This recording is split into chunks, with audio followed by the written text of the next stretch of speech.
ایک شخص نے اپنے مسجد کے امام سے کہا کہ امام صاحب میں کل سے مسجد نہیں آؤں گا۔ امام صاحب نے پوچھا کیا میں سبق جان سکتا ہوں؟ اس آدمی نے جواب دیا کہ ہاں کیوں نہیں، دراصل وجہ یہ ہے کہ جب بھی میں مسجد آتا ہوں تو دیکھتا ہوں کہ کوئی فون پہ بات کر رہا ہے تو کوئی دعا پڑھتے وقت بھی اپنے مسجد دیکھ رہا ہوتا ہے، کہیں کونے میں غیبت ہو رہی ہوتی ہے تو کوئی محلے کی خبروں پر تبصرہ کر رہا ہوتا ہے۔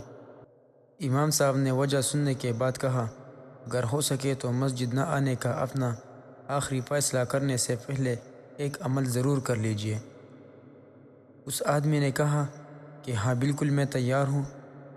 امام صاحب مسجد سے باہر اپنے حجرے میں یا اپنے کمرے میں گئے اور ایک بھرا ہوا گلاس پانی کا لے کر آئے اور اس شخص سے کہا کہ یہ گلاس ہاتھ میں لے اور مسجد کے اندرونی حصے کا 2 چکر لگائے، مگر دھیان رہے کہ پانی کا ایک بھی قطرہ زمین پر نہ گرے۔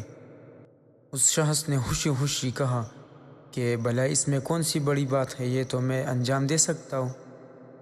اس نے گلاس لیا اور پوری احتیاط سے مسجد کے گرد 2 چکر لگا ڈالے اور پھر امام صاحب کے پاس واپس آ کر خوشی سے بتایا کہ امام صاحب پانی کا ایک بھی قطرہ زمین پر نہیں گرا۔ امام صاحب نے کہا کہ یہ بتائے جس وقت آپ مسجد کا چکر لگا رہے تھے اس دوران مسجد میں کتنے لوگ فون پر باتیں یا غیبت یا محلے کی خبروں پر تبصرہ کر رہے تھے؟ اس آدمی نے کہا کہ امام صاحب میرا سارا دھیان تو اس پر تھا کہ پانی کا ایک بھی قطرہ زمین پر نہ گرے، میں نے لوگوں پر توجہ ہی نہیں دیا۔ امام صاحب نے کہا کہ جب آپ مسجد آتے تو اپنا سارا دھیان خدا کی طرف رکھیں، جب آپ خالص خدا کے لیے مسجد میں آئیں گے تو آپ کو خبر ہی نہیں ہوگی کہ کون کیا کر رہا ہے۔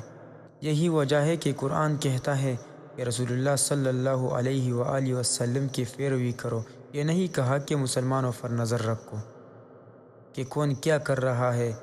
خدا سے تمہارا رابطہ تمہارے اپنے اعمال کی بنا پر مضبوط ہوتا ہے، دوسرے کے اعمال کی بنیاد پر نہیں۔